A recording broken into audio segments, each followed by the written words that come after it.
stroke. Yamaha. That's Dylan, isn't it? Yes. And I believe it's pronounced Yamo be there.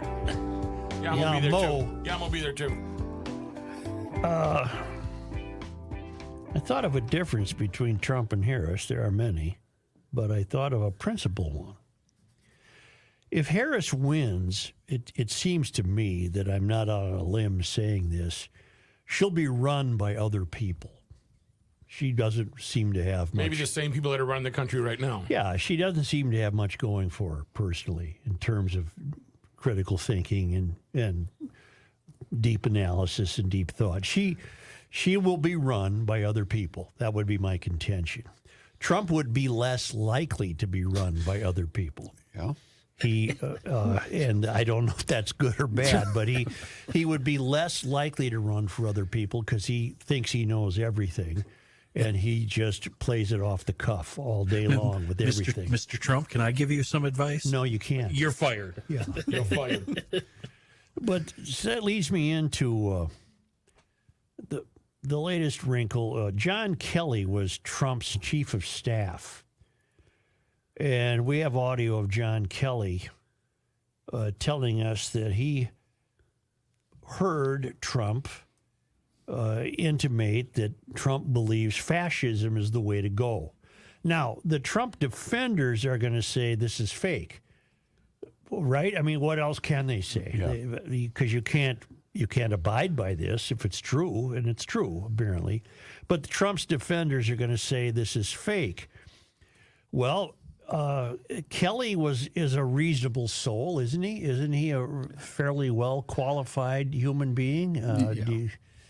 Go ahead, John. Well, he's a real conservative. Yeah. He was a general of high rank, obviously, when he was in the military, and he said he won't endorse anyone for the presidency because he doesn't feel he should as a former military leader, and he hasn't endorsed anyone. But he has opinions, obviously. Oh, great opinions. Well, here's Kelly, and this is recently, right? He was being interviewed by Anderson Cooper on CNN. I don't have a date on this, but I do think it was it last night?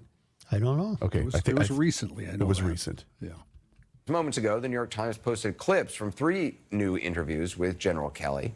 In it, he does not specifically refer to Jeffrey Goldberg's new reporting, which was in The Atlantic, but he confirms previous report that the former president had made admiring statements about Adolf Hitler. Kelly also told the Times that in his opinion, Trump met the definition of a fascist and would govern like a dictator if allowed. Well, I'm looking at the definition of fascism.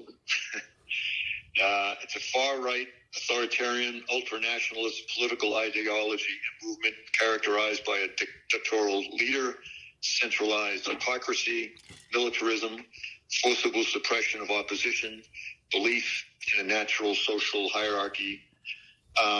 So certainly, in my experience, those are the kind of things that he thinks would work better in terms of running America.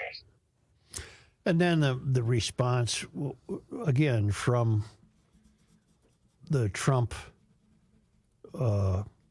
supporters would be, well, there are guardrails in place, and he can't possibly do this, and he can't go after his enemies. And That's what I was going to say. And he can't. I mean, there are too many guardrails in place. I have no doubts that Kelly's telling the truth, but then the question becomes, oh, geez, I can't believe we're asking this. How much of that could he enforce? I mean, how much fascism could he bring about? And in this country, I think you'd have a difficult time bringing it about.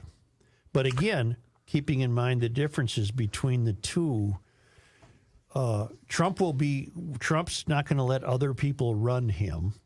Harris will. What do you have from Harris? Well, here's how I'll phrase this. She was at this was called the Country Over Party something or other in Royal Oak, Michigan yesterday. Mm-hmm. A little roundtable deal. I don't know how to set this up, so I'm going to let you guys guess what she is discussing in this particular setting. If I can just speak to what people are feeling. We cannot despair. We cannot despair. You know, the nature of a democracy is such that I think there's a duality. On the one hand, there's an incredible strength when our democracy is intact. An incredible strength in what it does to protect the freedoms and rights of its people. Oh, there's great strength in that. And it is very fragile. It is only as strong as our willingness to fight for it. And so that's the moment we're in. And I say do not despair, because in a democracy, as long as we can keep it in our democracy, the people, every individual has the power to make a decision about what this will be. And so let's not feel powerless. Mm-hmm. Let's not let and I get it, overwhelming nature of this all make us feel powerless, because then we have been defeated. And that's not our character as the American people. We are not one to be defeated. We rise to a moment, and we stand on broad shoulders of people who have fought this fight before for our country. And in many ways, let us look at the challenge then that we are being presented and not be overwhelmed by it. No. The baton is now in our hands. That's enough. What is she talking about? She's pathetic. She's absolutely pathetic. And I know, but she's going to be run by other people. And I know you hate this soundbite, so I won't play it. But when she was saying this, when I was listening to this last night, all I kept thinking was, have you ever had a... There's no difference between those two soundbites. So we're not a democracy, right? We're a republic. constitutional republic. Representative democracy also. Right. What I didn't. We're also a representative democracy. Right. Yeah, it's kind of we're kind of a hybrid of the two. Correct. Yes. Mm-hmm. I wish I could have got this in before we played her. Do you think this fascism, or this, I guess it would be pseudo-fascism, say it for me, Pseudo-fascism? Fascism will be worse than socialism, liberalism, Marxism, which seems to be the direction we're headed? It's really a lousy choice, isn't it? Yeah. It's really a lousy choice, which I've been saying for months now, that this is the most pathetic choice Americans have ever had to face. But there's nothing in place to stop the socialism, is there? Is there anything in place? Because there are things in place to stop the fascism. Mm-hmm. I can't say that word. Fascism. Yeah. So which is worse? I don't have the wisdom of Solomon. The other thing I find myself thinking about Trump is, what would he have to do for you to draw a line in the sand and say, that's it, I can't go any farther? To answer that question, that's a good question, but I'm more afraid of what will happen under another 4 years of what we have right now. Well, and that's particularly troubling, because we don't know who is running Harris. We don't know what agency, to use the term to mean a group of people, is running Harris. We don't know. Or Biden right now. Biden, Because it clearly is not Biden. Clearly. No. And they stuck Harris out there, the product of a coup, and she is sitting there having to lie every day about many things. They both are lying. Or just ramble. And she's also lying about, she's trying to defend Bent. I heard a good question asked of her, because even the conventional media is beginning to think, this is ridiculous.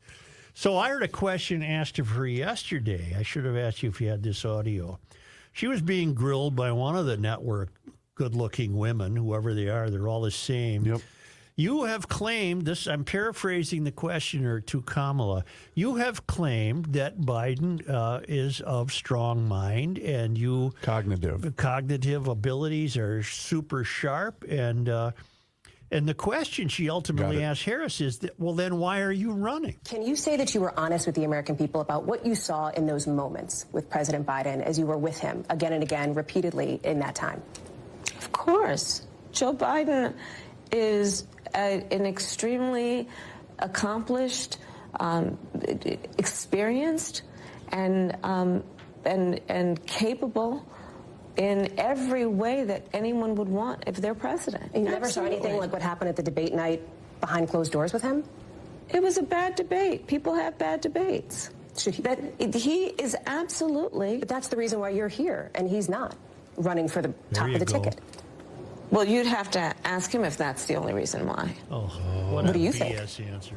Yeah. I am running for president of the United States. I speak with not only sincerity, but with a real firsthand account of watching him do this work. I have no reluctance in saying that. No, of course I don't.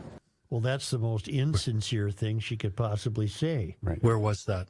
That was an NBC interview. I don't know the name of the reporter. I can find Was it. that on the nightly news yesterday? I think this was an exclusive pre-taped interview, right? Well, the important thing to note is that she was asked this by a normal human being, a conventional news gatherer. And it's a legitimate question. She essentially is saying, well, look, you're telling us that Biden was crackerjack sharp. Yeah. He just had a lousy debate. Bad debate. Then why are you here? Got a bad night. Why? What's a great question. She can't answer it. The answer is because we overthrew Joe in the back room. Because it wasn't just a lousy debate. It was an example of a fellow who has completely lost it. It's my opinion that we don't have a republic or a democracy. We have some sort of hybrid monarchy. Well, Instead of one family, it's just a whole bunch of evil sons of bitches that are supposed to be representing us, but they're not. That's not a new theory, Kenny. That one's been around for what, 50, 60, 70 years at well, least. I'm unaware of it, John. I didn't know that. Really? Yeah. Okay. Well, I just, do you guys feel like you're represented? No, not at all. No. Not a bit. No. John, do you? no, I said no. Oh, good, good. I do think by Tina Smith I am. I you? think she's doing a good job. She's really hitting it hard.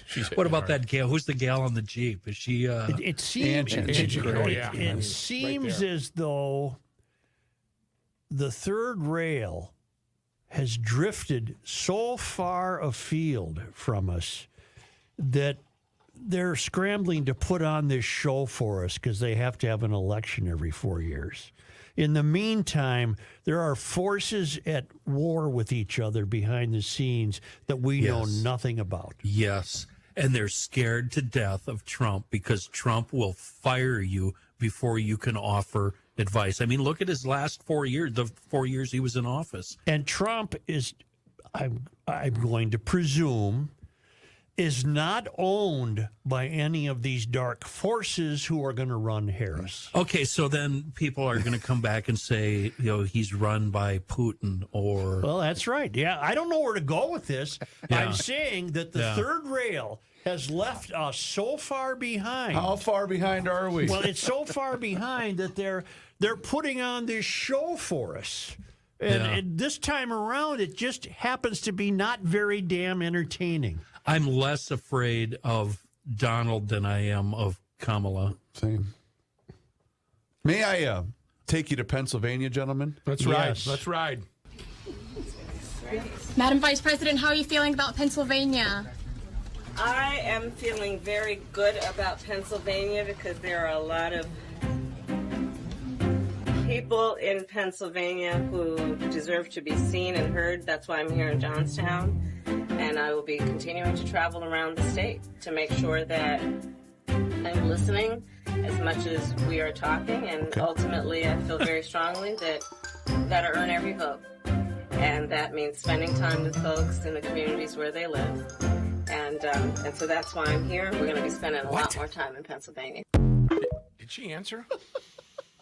She's good at that. She's got a skill, Joe. She's better than I am at deference. Let's I zero, think let's so, zero, Matthew. let's zero in on the question. You're less afraid of Trump than Harris. Yeah. Okay, I am. why? Because being less afraid of Trump than Harris means you are overlooking Trump's cruelties. Let me take a stab at it. Just wait, Chris. Go ahead. 100% right. Yeah. I know that he's a bastard You're and a overlooking son of a bitch. those. Yeah. And the John McCain thing drives me crazy. I'm overlooking all of that. Because Yes. it boils down to things we've been saying for a number of months now. We have two options, right? These are the two options we've got. It's pathetic that this country got to this point. And I couldn't agree more. But these are our two options. And you know what? When Biden and Harris ran back in 2020, all the things they said we should be fearful of under a Trump presidency has freaking happened with this They administration. brought it to life. Where Yes. they were saying things like, wars overseas. They were saying things like the economy. For God's sake, all of that crap happened when these two chuckleheads took office. Hold on. Let me read this quote. Hold on, John. Sure. Tim Walz, October 27th, 2022. Minnesota cannot become a test lab for extreme agendas. Peggy and I will not let that happen. Help us fight back against extremism, uphold Minnesota values, and move our state forward. He did exactly The that. opposite. Yep. Yes. He brought in the most. Yes. Minnesota is unrecognizable to anyone who grew up here. I'm sorry, John. Go ahead. No, I was just going to say, how about this theory? Because this was presented to me by a friend of mine and somebody you guys all know. I'll tell you who during a break if you want to know. Sure. He said he didn't understand. He said he cannot vote for Donald Trump because of everything we've talked about, the various things. Sure. And he said he doesn't understand why people, even if they don't like Kamala Harris, wouldn't vote for Kamala Harris, because then you got 4 years of business as usual with politics, and you're done with Donald Trump, assuming you think Donald Trump is somebody who shouldn't be in office, and then in 4 years, we start all over. That was his theory. What do you think of that theory? Can I go first? Yes. I agree, but I'm worried about things like crime and the border and the way the country. I don't think the country is just flatlining. I think we're nosediving, and I'm worried about another 4 years of nosediving. Yep, I do too. Many deep thinkers have said that, John, and what they've said is, let's get rid of Trump and have the Republicans rebuild themselves into a strong, legitimate conservative party. But if he... I'm not done. I'm sorry. Strong, legitimate conservative party, and then come back in 4 years and try to reclaim the White House. I'm afraid the country is diving so quickly that that's naive. I don't think... I do think a Republican Party could probably reinvent itself and get rid of the... what's her, Margaret Taylor Greene or whatever the hell her name is, those types. But I think in the 4 years, the people who we don't know, who are really running things, they could reshape the country so much that maybe it couldn't be saved. What about then the same theory? If you continue with that, if Trump wins, Yeah, then that was my MAGA's going to question. take over the Republican Party, and it's going to be. You're right. You're right. We are between a rock and a hard But place. the other thing, too, to consider is if Trump doesn't win, you guys act like he's going to go away. That there's no way Well, that's he'll be going to happen. 82, 83 next year. Sure, outside of his passing, I don't think he would go away. Don't you guys have that? I don't either, but I think what the theory is if he goes away, his power, also goes away in the Republican Party. And it depends, of course, too, about the House and Senate, because who knows what's going to happen with the House and Senate because he is running. You read, he's a drag on the party. Then you read, he's not a drag on the party. So who knows? I guess we wait for the election. We are between a rock and a hard place. Where's the party? There isn't one. And got one. both parties are factioned. I mean, I'll refer again to Brett. He used to be a liberal, and now he's not. Yeah. Is he a Trump guy? He feels like he's forced to be one. Yes. He's not enjoying it, but he feels forced to be one. And just like I'm sure a lot of Republicans are coming out for Kamala, Yeah. He's extraordinarily anti-democratic at the moment, is what I've noticed. And I get his. I tried to block him, but I still get his stuff. So He will not be silenced. no, He I was a can't. That's how I am flaming with academic liberal. Yeah. Yeah. That'll be fun. Well, why don't we take a break and come back with John? Okay.